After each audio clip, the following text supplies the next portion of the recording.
Përshëndetje nderuar teleshikues, do t'jemi së bashku me lajmet këtu në televizionin Skam. Antarësimi i Shqipërisë në Bashkimin Evropian pritet që të sjellë një shtrëngtim të pronave nga 20 në 40% për një periudhë 5 deri 7 vjeçare më njëherë pas antarësimit. Sektori i pronave në Shqipëri po ecën vërtet përpara dhe ka goxha hapësirë për të blerë prona me një çmim të përballueshëm ende. Kështu që ajo që do t'u thosha të gjithëve aty që kanë likuiditet, para dhe ju keni shumë para këtu në Austri, që një pjesë të këtyre parave të shpenzoni duke blerë prona, apartamente në Shqipëri. Do t'jetë një investim vërtet shumë i mirë, sepse çmimet po rriten dhe do të rriten gjithnjë e më shumë edhe kur ne të bëhemi shtet antar i Bashkimit Evropian. Një gjë që është kaluar edhe nga vendet që tashmë janë shtete antare, sepse kur bëhesh shtet antar, çmimet rriten pothuajse 2 fish, kështu që blini një apartament në Tiranë, prisni pak vite dhe shisni me çmimin e 2 fish.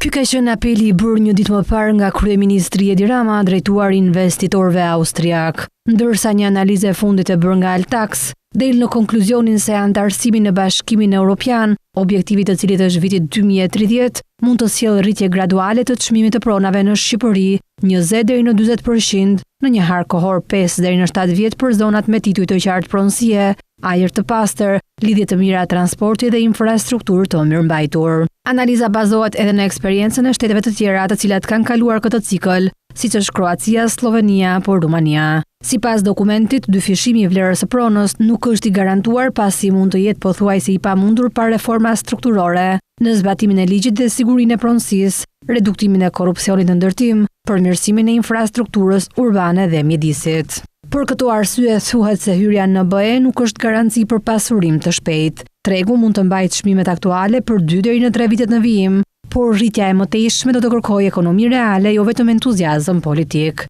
Referuar të dhënave të Altax në vitin 2025, tregu i pasurive të paluajtshme në Shqipëri, veçanërisht në Tiranë dhe qytetet bregdetare, po përjeton rritje rekord. Në zonat premium të Tiranës, si bloku Liçeni Artificial Kodra e Diellit, çmimet e apartamenteve të reja variojnë nga 2200 deri në 3500 euro për metër katror, ndërsa në vijën bregdetare, si Vlora, Saranda, Durrësi, çmimet e apartamenteve në vijën e parë arrin deri në 2000 euro për metër katror me disa projekte luksoze që kalojnë deri në 3000 euro. Aktualisht mesatarja është 1400 euro për metër katror. Në vendet si Kroacia, Rumania, Bullgaria dhe Slovakia, në 5 vite pas antarësimit, çmimi i pronave rezulton të jetë rritur me 27 deri në 45% dhe rritja më e madhe regjistrohet në Rumani. Sipas analizës, me të ardhura mesatare rreth 7000 euro në vit për frym, Shqipëria ka tashmë një raport çmim-fitim ndër më të lartat në rajon, 7 deri në 10 vite pagë për të blerë një apartament 70 metër katror në Tiranë. Në Kroaci apo Sloveni ky raport është 4 deri në 6 vite. Kjo tregon se tregu shqiptar është mbi kapacitetet e blerësve vendas, duke u mbështetur në diasporën shqiptare me kursimin e euro, blerësit e huaj si italian, polak apo çek, që e shohin Bregdetin si destinacion pushimi dhe kapitalet informale. Altax nënvizon se këto burime janë të kufizuara dhe të ndjeshme ndaj krizave financiare apo ndryshimeve ligjore. Për këtë arsye, dilet në konkluzionin se në mungesë të një ekonomie të brendshme më të fortë dhe një tregu kredie të përballueshëm, rritja e mëtejshme e çmimeve është e brisht. Çmimet e pronave janë rritur me 41.7% për gjatë gjysmës së parë të këtij viti, ndërsa edhe çmimet e qirave rezultojnë që të jenë të larta. Sipas të dhënave më të fundit publikuara nga Banka e Shqipërisë, një pronë në Bregdet është shitur më shpejt se sa në kryeqytet. Në gjysmën e parë të këtij viti, pronat janë shitur 41.7% më shtrejt se në 6 mujorin e parë të vitit të kaluar. Sipas raportit të stabiliteti financiar të Bankës së Shqipërisë, indeksi Fisher i çmimit të banesave në rang vendi u rrit me 14.6% në terma 6 mujor dhe me 41.7% ndaj një viti më parë. Rritja e çmimeve në zonën e Tiranës ka qenë shumë e fortë. Në shumicën e rasteve, çmimi i blerjes së pronës ka qenë i njëjtë ose deri në 5% më i ulët se çmimi kërkuar nga shitësi, dhe kjo nuk ka ndryshuar nga viti i kaluar. Por sa kohë është dashur një prone që të shitet? Një pronë është shitur më me vështirësi në Tiranë se në zonat bregdetare. Koha mesatare e shitjes së banesave në rang vendi u rrit në 11.6 muaj nga 9.3 muaj në vërejtimin e mëparshëm. Në rastin e Tiranës, koha mesatare e shitjes u rrit ndjeshëm në 11.1 nga 7.1 muaj. Nga ana tjetër, koha mesatare për shitjet në zonat bregdetare ra në 8.7 nga 10 muaj, ndërsa për zonat e tjera, kohëzgjatja e shitjes ishte pak më e lartë se sa në 6 muajorin e kaluar, duke u rritur në 12.8 nga 11.6 muaj. Edhe çmimet e qirave rezultojnë me rritje, sipas raportimeve nga agjentët që kryejnë aktivitet në zonën e kryeqytetit. Sipas tyre, kërkesa përgjithshme për marrje me qira raportohet më e lartë nga kërkesa gjatë 6 muajorit të mëparshëm. Financimi nëpërmjet kredisë bankare ka vijuar të figurojë në një pjesë të mirë të shitjeve të pronave. Sipas agjentëve, ashtu si periudhën e kaluar, 58% e pronave për banim dhe atyre për përdorim tregtar të shitura prej tyre janë blerë me hua bankare. Nga këto, në 62% të rasteve, kredia ka mbuluar deri në 60% të vlerës. Gjatë 6 muajorit të parë të vitit 2025, janë blerë më pak banesa nga shtetasit të huaj. Kështu, rreth 15% e banesave të shitura janë raportuar të blera nga shtetas jo rezident, krahasuar me 18% për 6 muajorin e mëparshëm. Në një prononcim për media, drejtori i stabilitetit financiar të Bankës së Shqipërisë, Klodion Shehu, ka shpjeguar situatën e kreditimit të ekonomisë edhe në veçanti sektorit të pasurive të paluajtshme. Ka zhvillime të cilat ndiqen me kujdes nga ana jon edhe në tregun e pasurive të paluajtshme, ku kemi rritje të shpejtë të çmimeve. Për këtë arsye Banka e Shqipërisë në maj të këtij viti mori disa masa që lidhen kryesisht me vendosjen e disa limiteve në raportet të saktuar të standardeve të kreditdhënies në këtë treg, si për lekun ashtu edhe për valutën, të cilat do t'i monitorojmë në vazhdim. Kredia është rritur me rreth 13% në nivel vjetor, me kontribut pozitiv si nga rritja e kredisë në lek, ashtu edhe nga rritja e kredisë në valutë. Normat e interesit të kredisë së re përgjithsisht kanë ardhur në rënje në nivelin 6.4% gjatë periudhës. Shqipëria ka bërë hapa të ndjeshëm përpara në drejtim të zbatimit të agjendës kombëtare të reformave, sipas përfaqësuesve të Komisionit Evropian, vendi ynë është përmirësuar ndjeshëm në menaxhimin e financave publike. Shqipëria po përparon në zbatimin e agjendës kombëtare të reformave përmes fondeve të marra nga faciliteti i rritjes dhe reformave, pjesë e planit të rritjes ekonomike, ku vendi ynë do të përfitojë në total 922 milion euro. Në takimin e parë të Komitetit të Monitorimit Wim Ullens nga Delegacioni i Bashkimit Evropian në Shqipëri, u shpreh se performanca fiskale e vendit tonë është përmirësuar, ndërsa kemi bërë përparime edhe në drejtim të menaxhimit të financave publike. Megjithatë, mbeten akoma shumë sfida përpara për sa i përket raportimit financiar, mjedisit dhe ndryshimeve klimatike. Ne kemi 3 kërkesa për ju në drejtim të stabilitetit mikrofinanciar, transparencës në buxhet dhe menaxhimit të financave. Duhet thënë se performanca fiskale e Shqipërisë është përmirësuar, megjithatë mbeten sfida të përgjithshme lidhur me ndryshimet demografike dhe klimatike. Ka pasur progres në fushat të menaxhimit të financave publike ku janë miratuar disa strategji. Fushat që duhet të përmirësohen janë PPP, regjistrimi i aseteve publike ku presim më shumë progres. Keni një ligj të mirë për buxhetin organik, por kërkojmë përmirësim në raportimin financiar. Ju i pranoni rekomandimet, por zbatimi çalon pak. Ka nevojë për përmirësim edhe këtu. Sipas drejtoreshës së Agjencisë Shtetërore të Programimit Strategjik dhe Koordinimit të Ndihmës, SASPAK, Eridana Çano, faciliteti i rritjes dhe reformave është një grant përgatitje për antarësim në BE, ndërsa ndihmon Shqipërinë në realizimin e reformave të kërkuara. Ky instrument duhet të përshpejtojë reformat dhe të forcojë ekonominë tonë, të fuqizojë njerëzit tanë, të digitalizojë shoqërinë, ta bëjë sistemin tonë energjetik të gjelbër, gjë që është mjaft e vështirë, dhe të konsolidojë sundimin e ligjit. Është projektuar jo vetëm për të financuar reformat e përmendura në fjalën time të hapjes, por edhe për të garantuar që çdo euro të jetë lidhur me rezultate të verifikuara, dhe kjo është shumë e rëndësishme. Më 24 dhjetor u raportua grupi i parë i reformave lidhur me sektorin privat dhe forcën ekonomike, u ndërmorën hapa për të ulur burokracinë, për të futur emërime të ndërmarrje shtetërore në bazë të meritës dhe për të forcuar mbledhjen e të ardhurave. Për qytetarët, kjo do të thotë më pak pengesa për të bërë biznes dhe më shumë besim në ndërmarrjet publike. Të pranishëm në këtë takim ishin edhe përfaqësues nga ministritë e linjës apo institucionet e tjera shtetërore, të cilët raportuan mbi ecurinë e reformave të zbatuara në secilën prej fushave që mbulojnë ministritë e tyre. Socialistët nisën ditën e djeshme zgjedhjet e parakohshme lokale në Tiranë. Kryeministri i vendit Edi Rama dhe kandidati Augerta Manastirliu patën një takim në Selin Roz me deputetët e kësaj force politike. Duke filluar nga uji i pishëm, i cili si asnjëherë më parë në këtë periudhë është kthyer në problem.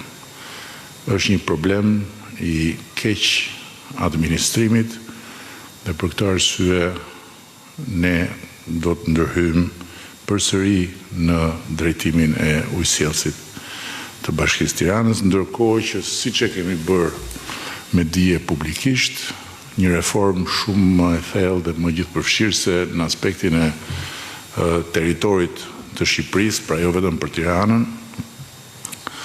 ka nisur të marrë jetë duke u konceptuar paraprakisht si kundër kemi prezantuar së bashku me ministren për energjinë dhe infrastrukturën, drejt krijimit të një operatori kombëtar i cili do të funksionojë njësoj si operatori kombëtar i shpërndarjes së energjisë elektrike me komponentin e prodhimit, me komponentin e transmetimit, me komponentin e shpërndarjes dhe qeveria nuk do të qëndrojë më anash duke pritur dhe shpresuar që bashkitë të kryejnë shërbimin e duhur cilësor për qytetarët, por do t'ju bashkohet atyre, sepse bashkitë do t'jenë pa diskutim aksionere në këtë kompani të madhe publike, ama do të udhëheq duke marrë të gjithë përgjegjësinë për ecurinë e gjithë këtij procesi. Do të krijojmë një kompani publike e cila ashtu sikundër edhe në fushën e energjisë do të jetë e pozicionuar krejt ndryshe, duke filluar nga burimet njerëzore. Qeveria shqiptare parashikon të mbajë nën kontroll kursin e këmbimit si dhe rreziqet që ai sjell në borxhin publik përmes disa ndërhyrjeve kryesore. Strategjia fatmese detajon objektivat e vendosura pikërisht në këtë drejtim.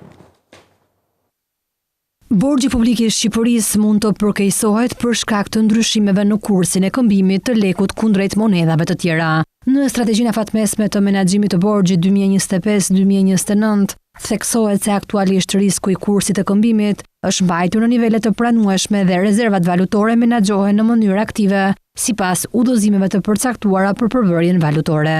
Por pavarësisht kësaj kërkohet që risku i kursit të këmbimit të vazhdojë të mbahet nën kontroll në periudhën afatmesme. Kjo pritet të arrihet duke ndërmarrë aktivitete që kanë si objektiv ruajtjen e raportit të stokut të borxhit shtetëror në valutë në raport me totalin e borxhit shtetëror në raportet të qëndrueshme.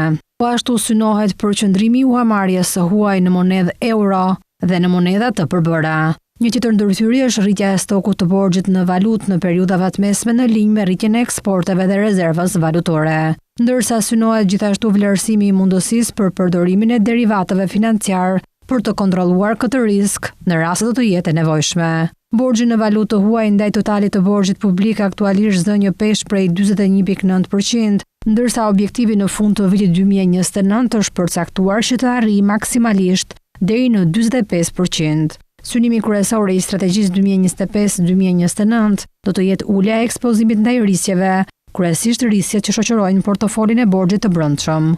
Ulja e ekspozimit ndaj rrisjeve në portofolin e borxhit do të kontribuojë në reduktimin e primeve të riskut, rrjedhimisht duke ulur kostot për njësi të shërbimit të borxhit. Gjithashtu në funksion të qëllimit të mbajtjes nën kontroll të kostove të borxhit, do të ndihmojë edhe zhvillimi i tregujve të titujve shtetëror, që do të synojë të reduktojë primet që aktualisht burojnë nga niveli i ulët i likuiditetit të titujve shtetëror. Jelldi mesatari i ponderuar i bonove të thesarit 12 mujore ka arritur në 2.57%, që është edhe niveli më i ulët që nga qershori vitit 2022. Në ankandin e fundit, kërkesa e investitorëve për pjesëmarrje ka qenë 8 e lartë. Norma mesatare e interesit të bonove të thesarit me maturim 12 mujor ka regjistruar një tjetër rekord në rënje.